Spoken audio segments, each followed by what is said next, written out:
लोगों का कहना है कि आपने इस्तीफा क्यों दिया, आप सरकार छोड़ के क्यों गए। लोग कहते हैं कि आप भाग गए, आपने हम लोगों को मझधार में छोड़ दिया। इस बात को लेके अच्छी खासी नाराजगी है लोगों के अंदर। आज मैं दिल्ली के लोगों से और देश के लोगों से उसके लिए माफी मांगना चाहता हूँ। लोकसभा चुनाव में करारी हार के बाद आम आदमी पार्टी को आखिरकार अपनी गलती का एहसास हो ही गया है। पार्टी प्रमुख केजरीवाल को इस बात का एहसास हो गया है कि दिल्ली सरकार छोड़ने का दांव उल्टा पड़ गया और इससे जनता में गहरी नाराजगी है। बुधवार को आप के विधायकों की मीटिंग के बाद केजरीवाल ने अपनी इस गलती के लिए न केवल दिल्ली बल्कि पूरे देश से माफी मांगी है। लोगों का कहना है कि आपने इस्तीफा क्यों दिया, आप सरकार छोड़ के क्यों गए। लोग कहते हैं कि आप भाग गए, आपने हम लोगों को मझधार में छोड़ दिया। इस बात को लेके अच्छी खासी नाराजगी है लोगों के अंदर। आज मैं दिल्ली के लोगों से और देश के लोगों से उसके लिए माफी मांगना चाहता हूँ। हमने नैतिकता के आधार पर छोड़ी थी। हम लोग बिजली के बिल आधे करके गए थे। हम लोगों ने 49 दिन के सरकार में पानी फ्री कर दिया था लोगों के लिए।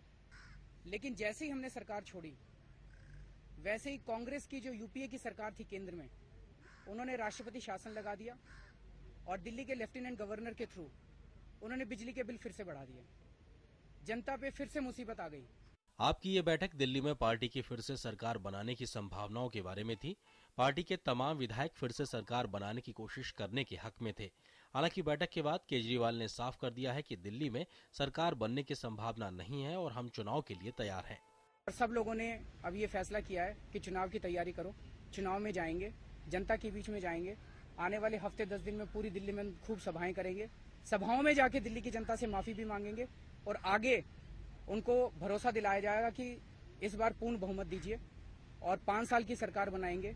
वैसे इससे पहले केजरीवाल कोर्ट में विधानसभा चुनाव फौरन कराने की मांग कर चुके हैं और उन्होंने विधानसभा को निलंबित रखने का विरोध भी किया था।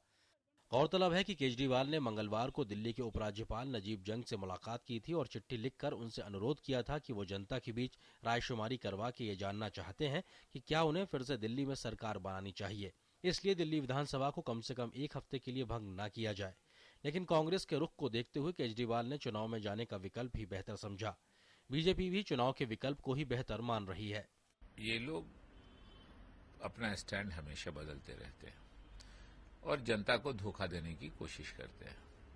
हम लोगों के यहाँ आदमी भेजते हैं, फोन करते हैं, एसएमएस करवाते हैं कि समर्थन देना चाहिए और अखबारों में खबर छपवाते हैं कि कांग्रेस समर्थन देना चाहती है, हम समर्थन लेने को तैयार नहीं। दिल्ली की जनता से पूछेंगे, अच्छा है दिल्ली की जनता से पूछेंगे। दिल्ली की जनता ने जो अभी इतना बड़ा रेफरेंडम करके उनको फैसला दिया है और 7-0 का रिजल्ट दिया है, मुझे लगता है कि ये भी एक बहुत बड़ा रेफरेंडम था। लेकिन उनका रेफरेंडम तो ऐसा है कि जिसमें वो गली मोहल्ले में जाकर अपने लोगों से पूछकर और जो फैसला वो अपने घर में तय करते हैं उस रिजल्ट को वहाँ से लाते हैं। लेकिन जनता बहुत समझदार है इस देश की, आपने देख लिया।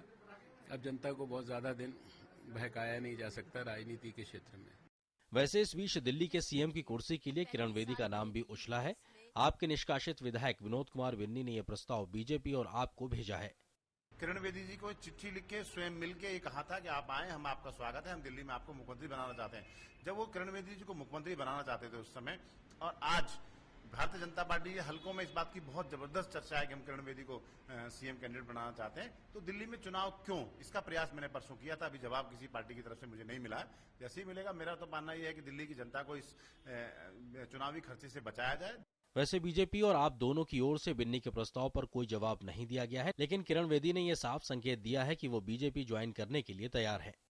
अगर इस बार ऑफर किया जाएगा, पहले ऑफर किया था और मैंने अपने आप को काबिल नहीं समझा था, राइट, अब ऑफर करेंगे तो मैं अपने आप को तैयार समझूंगी। तमाम सियासी दांव-पेच के बावजूद एक बात तो लगभग तय है कि दिल्ली के लोगों को नई सरकार एक चुनाव के बाद ही मिलेगी। बीजेपी, आम आदमी पार्टी और कांग्रेस तीनों ही चुनाव के लिए तैयारी की बात कर रहे हैं, लेकिन असलियत ये भी है कि तीनों ही दलों के विधायक इतनी जल्दी चुनाव में जाने को तैयार नहीं है। Bureau report, DD news.